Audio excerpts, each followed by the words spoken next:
So বাংলাদেশে এখন আজকের এই রাজনৈতিক প্রেক্ষাপটে সবচেয়ে বেশি আলোচিত বিষয় হচ্ছে যে সেনাপ্রধান জেনারেল ওয়াকারুজ্জামান উনি কি গৃহবন্দী না উনি নজরবন্দী, উনি কি বাঁচতে পারবেন, ওনার কি হবে, এটা নিয়ে ব্যাপক আলোচনা হচ্ছে বিভিন্ন মানুষের মধ্যে। আমাদেরও আলোচনা হচ্ছে, আমারও আলোচনা হচ্ছে, আমার মনের মধ্যে অনেক প্রশ্ন জাগছে। সো বাট এত কিছু আমার কাছে সঠিক কোনো ইনফরমেশন নাই যে উনি আসলে গৃহবন্দী কিনা বা উনি নজরবন্দী কিনা, এটা আমার কাছে সঠিক কোনো ইনফরমেশন নাই। তবে বাট আমি একটা বিষয় বুঝি, আমি যেটা বিশ্বাস করি এবং বুঝি, আমি আল্লাহকে প্রচণ্ডভাবে বিশ্বাস করি এবং নেচারের তাকে আমি খুব প্রচণ্ডভাবে বিশ্বাস করি, বা ন্যাচারাল পানিশমেন্টটাকে আমি প্রচণ্ডভাবে বিশ্বাস করি। যেমন আপনি যদি কোনো অকাম কুকাম করেন, মানুষ হত্যার সাথে জড়িত হন, তাহলে আপনাকেও সেটার রেজাল্ট ভোগ করতে হবে। আপনি যেই অকাম কুকামি করবেন সেটার একটা পানিশমেন্ট, ন্যাচারাল পানিশমেন্ট আপনি পাবেন, মুদ্রা কথা যেটা সেটা।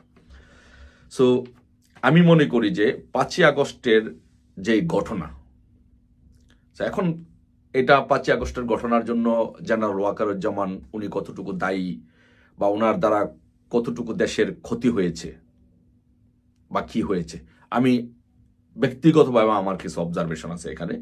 যে উনি কিন্তু রাষ্ট্র কর্তৃক, উনি কিন্তু সরকার কিন্তু ওনাকে সেনাপ্রধান হিসাবে নিয়োগ দিয়েছেন। সো ওনার রাষ্ট্রের সেনাপ্রধান হিসাবে ওনার দায়িত্ব ছিল মাননীয় প্রধানমন্ত্রী, যেহেতু প্রতিরক্ষা মন্ত্রণালয়ের প্রধান মন্ত্রী, ওনার নির্দেশনা শোনা, এবং উনি যে 5 তারিখে যে দায়িত্ব ওনাকে দিয়েছিল, যে কারফিউ দেওয়া হয়েছিল। সো আমি দৃঢ়ভাবে বিশ্বাস করি 5 তারিখে যে কারফিউ দেওয়া হয়েছিল, যদি 5 তারিখে যদি কারফিউ যদি আর্মি পালন করত, তাহলে বাংলাদেশের যে বিপর্যয় হয়েছে, যে ক্ষতিগুলো হয়েছে, সেই ক্ষতিগুলো হয়তো হতো না। এটা আমার বিশ্লেষণ, এটা আমার থিঙ্কিং, ভাবনা। এই 5ই আগস্টে সেনাবাহিনী দায়িত্ব পালন না করা, উনি দায়িত্ব পালন না করার ফলে যে ঘটনাগুলো বাংলাদেশে ঘটেছে, উনি সেনাবাহিনী প্রধান হিসেবে, দেখেন বাংলাদেশের রাষ্ট্র ধ্বংস হয়েছে।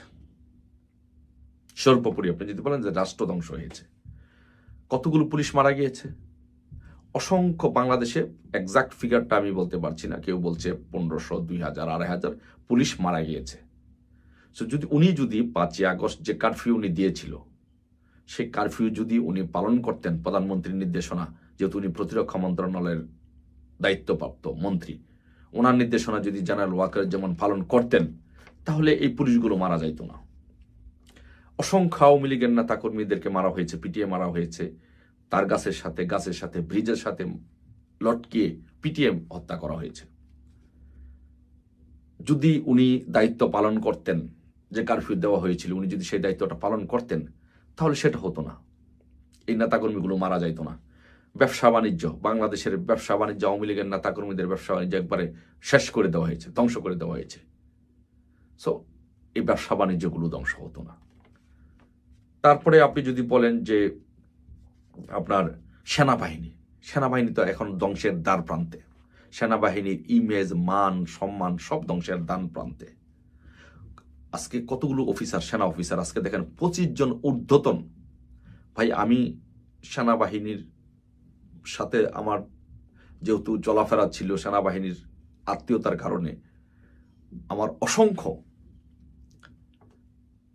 আমি অফিসারের সাথে আমার ওঠা বসা ছিল, চলাফেরা ছিল। আমি জানি যে তাদের লাইফটা তারা কত মেধাবী, কত মেধাবী তারা, এবং তাদের লাইফস্টাইলটা কতটা শৃঙ্খল একটা লাইফস্টাইল, সুন্দর একটা জীবন তারা জীবনযাপন করে। আজকে সে 25 জন ঊর্ধ্বতন কর্মকর্তা, আপনি জানেন একজন লেফটেন্যান্ট জেনারেল, ব্রিগেডিয়ার জেনারেল হতে কত কাঠখড়টা পড়াইতে হয়। আজকে এই অফিসারগুলো, আজকে তাদের জীবন বিপন্ন, আজকে তাদের বিরুদ্ধে ওয়ারেন্ট হয়েছে, তাদের কি হবে, তাদের কেউ পালিয়ে গিয়েছে, কেউ ক্যান্টনমেন্টের ভিতরে বন্দি আছে। এটা তো কোনো জীবন হইতে পারে না অফিসারে। এতগুলো সেনাবাহিনী অফিসার তো এইভাবে বিচার হতে পারে না, এটা তো আমরা বাংলাদেশে কামনা করি না, এটা কখনো হতে পারে না। টোটালি হচ্ছে সেনা বাহিনীটাকেই ভেঙে দেওয়া হয়েছে। সো এখন আপনি বলেন, একটা কথা আছে যে নগরে যদি আগুন লাগে দেবালয় কি রক্ষা পায়, দেখা তো পায় না। জেনারেল ওয়াকারুজ্জামান আপনি তো পুরা নগরে আগুন লাগাইতে সহযোগিতা করছেন, এখন আপনার সেনাবাহিনী তো রক্ষা পায় নাই। সো এটা খুবই দুঃখজনক যে বাংলাদেশের পুরো দেশের ক্ষতি হয়েছে, ব্যবসা বাণিজ্যের ক্ষতি হয়েছে, সেনাবাহিনী ধ্বংস হয়েছে, আজকে কতগুলো অফিসারের জীবন আজকে বিপন্ন, পরিবারের জীবন আজকে বিপন্ন, আজকে তাদের সন্তানেরা চিন্তা করেন যে কি পর্যায়ে তারা আছে।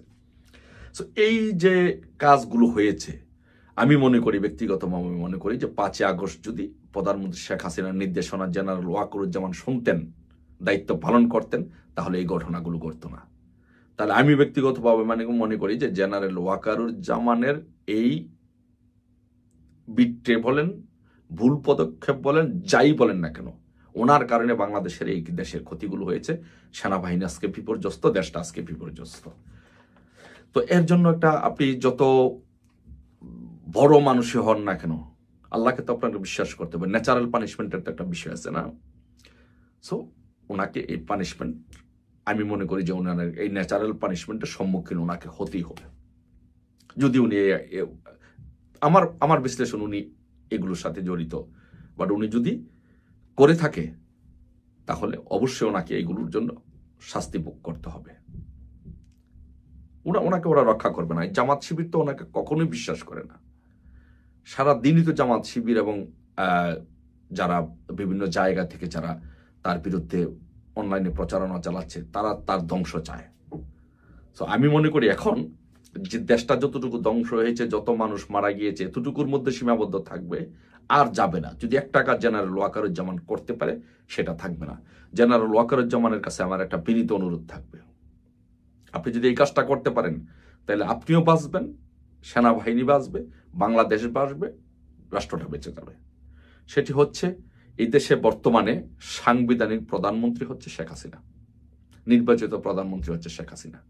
আপনি একটা কাজ করতে পারেন, সেনাবাহিনী যেহেতু অনেক পাওয়ারফুল সংগঠন, পাওয়ারফুল অর্গানাইজেশন, সো আপনি চাইলেই আওয়ামী লীগকে একটা স্পেস দিলে আপনি প্রধানমন্ত্রী হিসেবে শেখ হাসিনাকে বাংলাদেশে নিতে পারেন। একটা আলোচনার মাধ্যমে প্রধানমন্ত্রীর সাথে নিয়ে শেখ হাসিনা সংসদ ডাকবেন, সংসদ অধিবেশন ডাকবেন 3 মাসের মধ্যে। সেই সংসদ অধিবেশন ডেকে ওই সংসদে তত্ত্বাবধায়ক সরকারের বিল এনে তত্ত্বাবধায়ক সরকারের কাছে ক্ষমতা হস্তান্তর করে 3 মাসের মধ্যে একটা নির্বাচন দিয়ে যারা নির্বাচিত হয় তারা সরকার গঠন করবে। বাংলাদেশের যত ঝামেলা আছে, যত সমস্যা আছে, সব সমাধান হবে। এটা করলে একমাত্র যদি আপনি করেন, জেনারেল ওয়াকারুজ্জামান আপনি বেঁচে যাবেন, দেশ বেঁচে যাবে, দেশের জনগণ বেঁচে যাবে। আর সেটা যদি করতে আপনি ব্যর্থ হন, তাহলে জামাত শিবির, এনসিপি, সেই জঙ্গিরা আপনাকে কিন্তু বিশ্বাস করে না, এবং আপনার বিচার, কঠিন বিচার ওরা করবে। আশা করি আপনার বোধোদয় হবে, দেশ বেঁচে যাবে, সকলে বেঁচে যাবে। ধন্যবাদ।